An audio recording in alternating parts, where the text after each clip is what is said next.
Welcome back to my channel, YouTube. Listen, I'm so excited to show you how to make this super simple and easy chocolate tart. And yes, it starts with Teddy Grahams, or you can get chocolate graham crackers.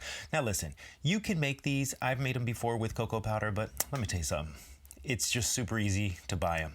Now, what you see me mixing in is a little bit of whole butter and egg whites, and then I'm gonna just mix this up with my hands. I don't suggest you doing this in a food processor, but it's super easy from here. So basically, all we're gonna do is we're gonna take this crumb mixture and we're going to press it into a tart mold. Now, in all honesty, I'm not really good at this, but I think practice makes perfect. But basically what you want to do is you want to get a nice about 1/8 of an inch to 1/4 of an inch layer on the bottom. And I like to go a little bit thicker because the crust is my favorite part.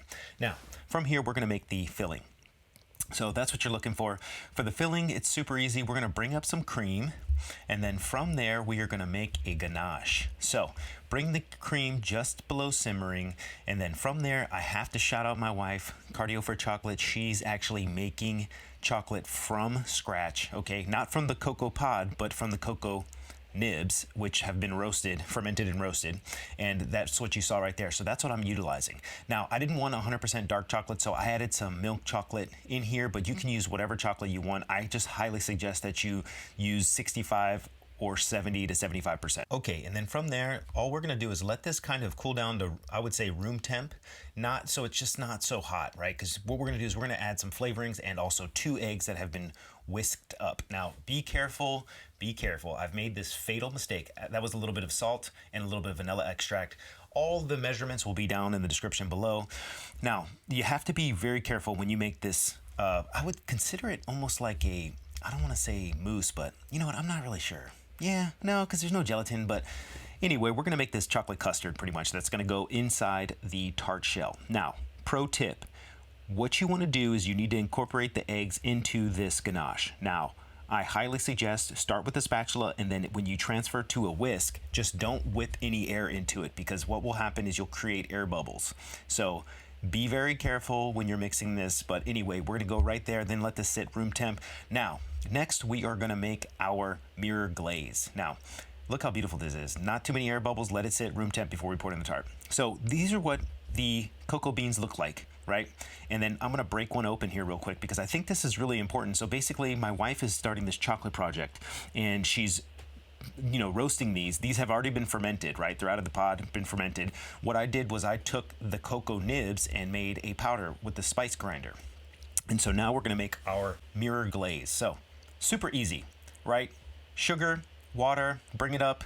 Then you want to bring it up to like 246 degrees. In a separate pot, use your glucose and your cream and bring it up to just below simmering. And then basically what we're going to do is we're going to combine the two. So you have 2 separate pots, one with the sugar syrup and then the other one with the cream and the glucose, or you can substitute corn syrup. It's totally fine. You're going to mix these two together. And then this is when you add your cocoa powder, or I should say cacao powder. I'm just American and dumb, so that's why I say cocoa powder, but it's actually cacao powder. And from there, you're going to add 2 sheets of gelatin. Okay, now this mixture is still warm enough to add bloom gelatin, so don't be scared or intimidated. But I think what's really important is you're going to get some lumps whether you like it or not. What I like to do is set this mixture aside, let it chill out for about 35 minutes, and then strain it through a chinois. And then boom, here we go. So the tart we actually baked for about 10 minutes at 350, and then what we did is let it cool room temp, and then now we're going to add our chocolate mixture, which I should probably say it's like, I don't know whether to call it a mousse or a flan or whatever. Custard, I mean, I don't know. But anyway, moving on, we are going to put this in. I didn't end up using all of the mixture, but do what your heart desires, okay? And what I think what's really important is tap the air bubbles out and then make sure it's level, especially when you put it in the oven. All right, so we're gonna cook this for about 20 to 25 minutes at 350 degrees, no fan. And now listen, I want to be honest. I accidentally overcooked it a little bit. I'm not gonna lie. Check this out. As you can see, it is just a touch overcooked. If you're a pastry chef, then you would see this. But in all honesty, it came out just fine. So you have a little wiggle room with how far you can cook it over. So I actually left this in for a little bit too long. I didn't set a timer. But anyway, we're gonna get to the mirror glaze. So the mirror glaze is room temperature, it's been strained, and then from there, all you want to do is just rotate it around. I already know that I didn't have enough, so I'm adding it back. But you know, you kind of want to do this in one shot. You don't want to keep adding and subtracting and all that good stuff. So I think what's really important is just do exactly like I'm doing here. Now, obviously, if you want this a little bit thinner, then you want to make sure that mixture is hotter, and you want to pour fast and pour off and then scrape around the edges. But for me, it's totally fine. I'm making this at home, so you know, this is for my wife and kids, so I'm not really judging like at a Michelin level here. This is just a simple home tart that my kids love, my wife loves, and it's really easy to make. All right, so next, boom, this has been in the fridge for about a few hours now, and I let it completely set before I go to cut it.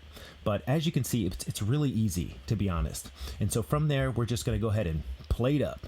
So what I like to do, using a slicer knife, I left the metal on the bottom, and then basically I'm just cutting ever so gently. I wipe the knife each time, and then I take a slice out. I'm about to plate it up, and let me tell you something, it did not disappoint. I thought the custard was going to be super overcooked, but you know what? It actually came out really good. I'm garnishing with a little Farmer's Market strawberries, a little bit of powdered sugar, and then I'm going to do a little quenelle of whipped cream. Now, I think what's really important is I highly suggest do not put sugar in the whipped cream. Everything is super sweet already, so boom, that's it. Thanks for watching.